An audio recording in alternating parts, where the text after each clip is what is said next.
আতঙ্ক দূর চলালাম বাবু ভাই। হ্যাঁ মালসা আছে। দাও। কটা লাগবে? একটা লাগবে। কত দাম আছে?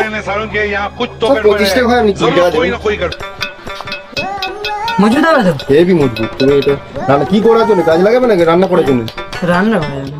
এরা মজুদ হবে এটা? হেভি মজবুত, হেভি মজবুত।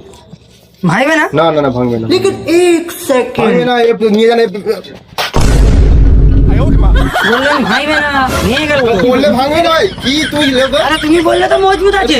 আমরা তো দোকান চালাচ্ছি, এসব জানি না, এসব কি ভাঙবে না বললে? আরে তুমি বললে তো মজবুত আছে, তা আমি মজুদা চেক করবো তো বাজি। বাজে কথা বলবে না, পয়সা দিয়ে যাবে কিন্তু। আমি কি কিনলাম? কেন না কেন বলতে না ভাই, বাজে কথা বলবে না। কি করতে হবে? আমরা না দিতেই হবে ভাই, এরকম করতে হবে না ভাই, দিতেই হবে। আর 90 কথা বলো না দিতেই হবে। কথা বলো। এটা খুব মজবুত, কেন? খুব আমি বলছি মজবুত আছে। বলছে মজবুত তো। আমি চেক করবো তো মজবুতটা। পড়ে গেলে ভাঙবে না ভাই, পয়সা দিয়ে দাও বাচ্চাকে। ভাই ভাই না ভাই, দিয়ে দাও ভাই পয়সা। কিনলাম না পয়সা দিয়ে দেবো। পয়সা হবে না, আমি কিনলাম না পয়সা দিয়ে বসো দেবো। বসো বসো বসো। বসলে কি হবে? বসে রাখলে কি এই হবে? বসো। হবে না। পয়সা করে পয়সা করতে হবে।